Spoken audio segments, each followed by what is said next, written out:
Without further ado, I want to humbly invite Mr. Ramu Damodaran. He's the Deputy Director of Partnership and Public Engagement in the United Nations Department of Public Information's Outreach Division. And he's also the Editor-in-Chief of the United Nations Chronicle and the Chief of United Nations Academic Impact, which is a network of over 1,200 academic and research institutions around the world that are committed to United Nations goals and ideals. Mr. Ram.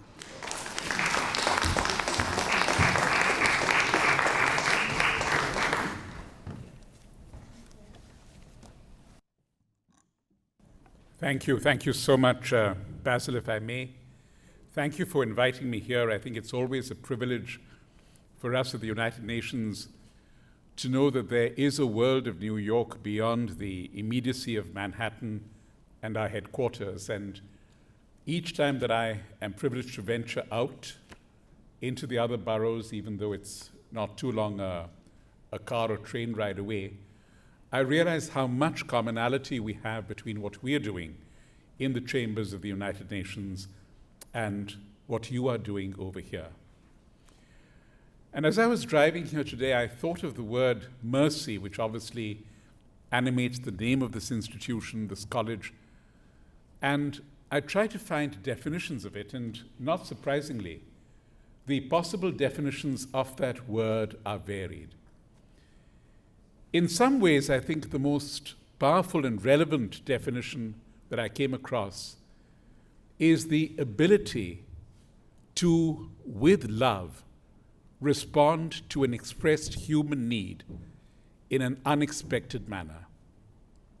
And that got me thinking to what we at the United Nations and all of you in the academic community, and some of us like Michiko-san here who bridge the two, the academics and the United Nations, what we are trying to do. Because when Basil spoke about the Sustainable Development Goals, the fact that we've come with this set of targets to be achieved in a fairly ambitious time frame, 10 years from now, 11 years from now, we were responding with love, with compassion, with understanding to an expressed human need. A human need which manifests itself in the expression of every person you have seen who has been denied a meal, every girl you have seen who has been denied her right to an education, every child you have seen who has not got the vaccination essential for her health, and indeed every community you have seen where, and this is such a powerful phrase, ethno-religious factors have overwhelmed the current of everyday life. And again, if you think of mercy, and if you go to the Holy Scriptures or the traditions of many religions, virtually all religions, including my own, Hinduism, you will come across references to it. And it's important to distinguish mercy from an act of charity or compassion or, most of all, of superiority. Because it's easy to assume that you can only be merciful to those who are less fortunate than you, and that immediately puts you in a position of being better endowed, more fortunate than they, a step above on the pedestal. In Psalm 85 of the Bible, there is a reference to the return of the Israelites from exile, where, and this is such a powerful phrase, it says, mercy and truth have met together, righteousness and peace have kissed. So if you think of that blend of mercy as extending unto others that which you recognize as their due, and not something which it is only within your power to extend. And if you blend that with truth that is objective, then you come across the second part of that phrase, the idea of righteousness and peace. Because you can have peace without righteousness, but it'll be an unstable and often unjust peace. And indeed, you can have righteousness in a time of conflict, but it doesn't go very far without that element of peace.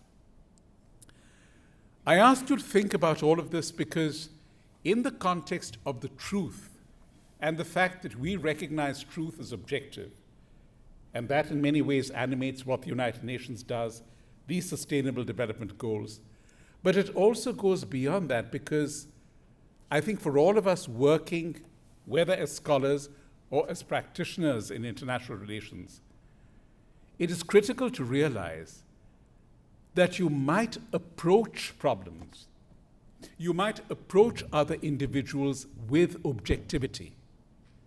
But if you are going to be able to realize solutions that work for them, you must also be capable of looking at those problems with the same subjectivity that they possess. So it's not simply easy for us to say, all things being equal, this is what we should do. Because what we are prescribing or suggesting is something that we are able to do with the objective detachment of an academic truth. But that relates very remotely with the actual subjective experience that human beings all over the world are undertaking. In many ways, this whole quest for mercy and for truth is manifest by the 5 wonderful leaves in ICERM's logo. The ideal of a leaf that begins with research, which goes on to education and training, which goes on beyond that to the actual experiential idea of bringing in people who know, of expert consultation, to go beyond that to the 4th leaf of dialogue and mediation, and then the final leaf, the one that we summon in times of urgency, that of rapid response. And if you think of how all these fuse together, these 5 leaves, to form a single wreath, you begin to realize that the interconnectedness between the immediate, which the last leaf, rapid response, does, and the long-term ones of education, of research, of dialogue, are not competing with each other, but reinforcing each other. Sometimes when one reflects upon an issue like ethno-religious conflicts and their role in development in the broad canvas of history, it's useful to try and isolate it or limit it or narrow it to a particular date or place in time to see where and how the world before us and the world in our times experienced it. And I thought of doing it for just this particular day on the calendar, the 30th of October. And if you look at human history, you will find that on this day, across the sweep of centuries, there have been so many moments which have shown human beings like you and I fall prey to ethno-religious conflict, to the idea of human being warring against human being because of a belief they professed or a belief they challenged and did not accept. As far back as 637 AD, on this day, the 30th of October, the city of Antioch, now in Syria, fell in the war between the Byzantine Empire and the nascent Arab state, ethno-religious right before you. Fast forward a century later to 758 AD. Pirates from Persia and the Arab lands raided and looted warehouses in Guangzhou in China. Think of the globality of that at that point in time. The geography that was reached, the geography that was bridged, and the many fates that were pitted against each other on that single day. Flash forward another 500 years to 1270 AD. The Eighth Crusade comes to an end on the 30th of October by an agreement between Charles and the Hafsid dynasty of Tunisia. Again, Europe, Africa, religion, ethnicity. 1340 AD, October the 30th, the Portuguese and Castilian forces are able to halt a Muslim invasion in the Battle of Rio Salado. Ethno-religious once again. 1657, the Anglo-Spanish War, where on this day, Spanish forces fall and are unable to retake Jamaica in the Battle of Ocho Rios. Nearer our times in 1831, in this country, in the United States, Nat Turner is arrested for leading the bloodiest slave rebellion in United States history. Again, an ethnic conflict which went perhaps objectively wrong, but subjectively right. And then, right to our present century, in 1941, the time of the Holocaust, when 1,500 Jews were sent by the Nazis to the Belzec extermination camp, leaving by train this day. I've pointed out these punctuation marks in a vast history to show how one single space of 24 hours throughout that canvas can be so emblematic of all that we are trying to do. And for us at the United Nations, I think it goes without needing too much elaboration that the single fact that has prevented us realizing the most critical phrase in our charter, the full dignity and worth of the human person, is the capacity of that human person to betray her or his own dignity and worth by seeking conflict where there could be peace, by sowing hatred where there could be love, by fostering distrust and discord where there could be harmony. And if we are able to attain this in a manner which ultimately brings you to the heart of what the United Nations is about, people sitting together and talking about issues. And in that sense, October the 30th, 2019 is a very evocative day. After 8 years of crisis, a few hours ago, this morning in Geneva, 1,500 representatives from the Syrian government, from opposition parties in Syria, from non-governmental organizations and scholars in Syria, assembled to be able to work out a future mechanism for that beleaguered country and its beleaguered people, which would respect the rights of all Syrians. And here I emphasize the word.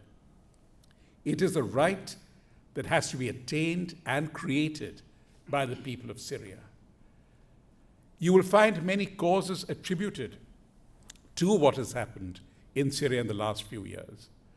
But what is clear is that what has happened in Syria has so retarded and put a brake upon its possibilities of economic and social greatness that we've had a situation which speaks to the very heart of this conflict and the power of mediation.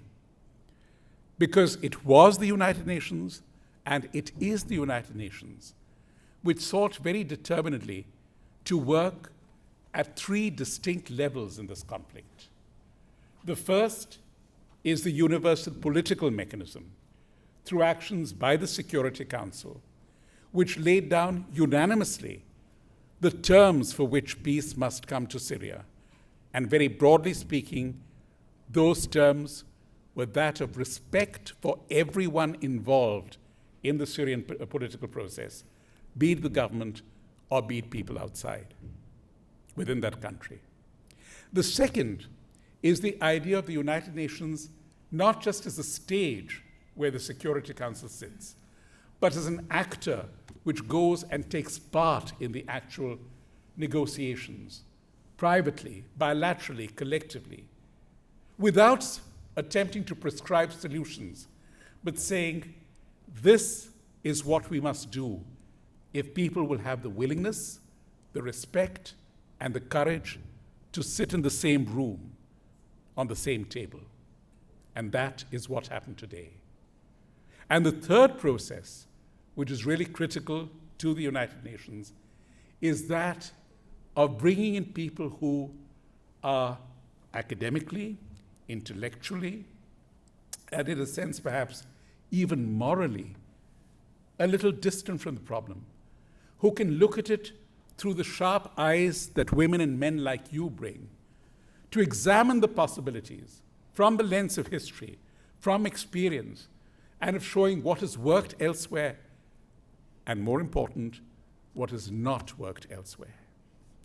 So that idea of bringing this October 30th pattern down to the present day that we are living today is something which I hope when you meet for the next conference a year later, you will be able to look back and say, the day that we began our last conference was a day that hope began to return to Syria, where people realized that ultimately we are all human beings and we've been given a brief lease of life upon this planet.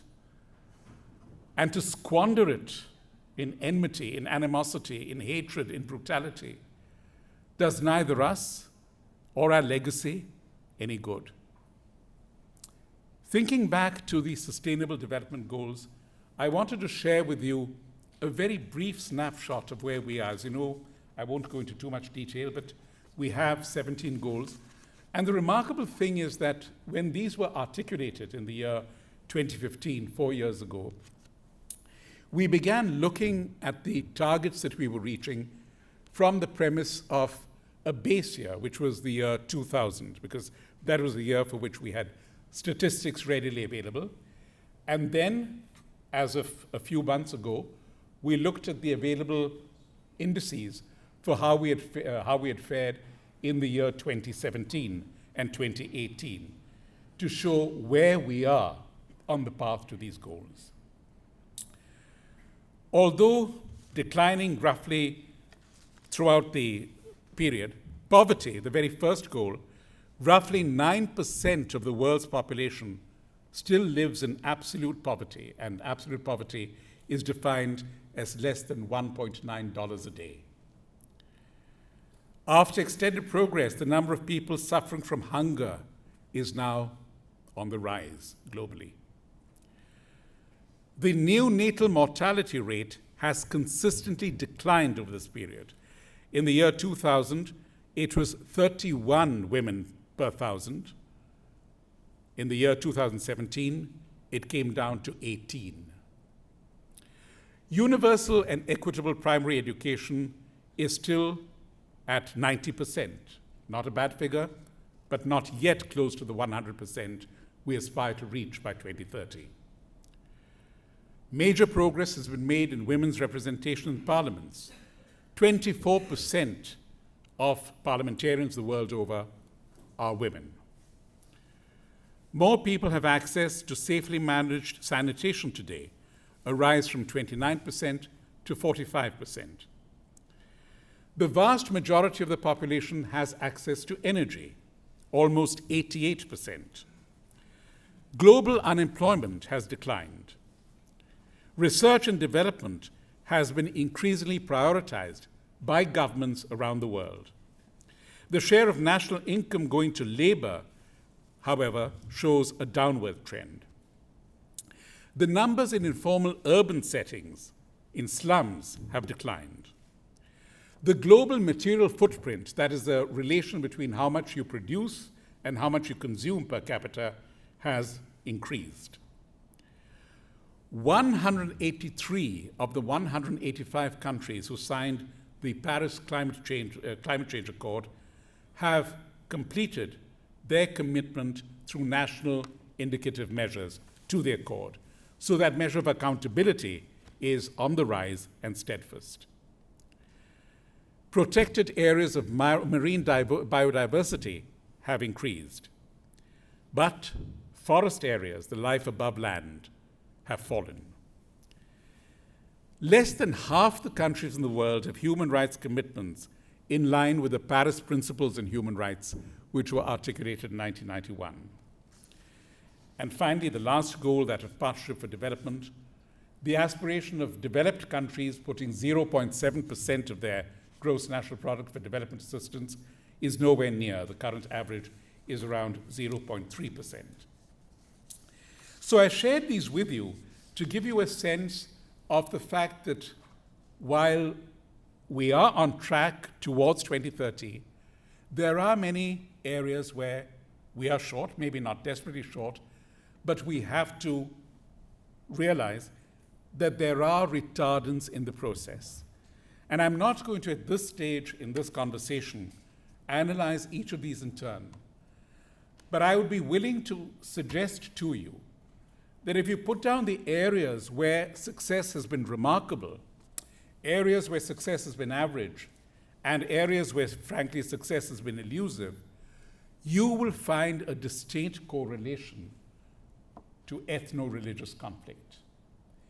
It is when individuals are preoccupied with having to survive in a physical sense in an atmosphere of carnage and brutality that development takes a back seat. But again, since the last time that you met in this hall, the world, thanks to the United Nations, has moved slowly forward, but demonstrably forward.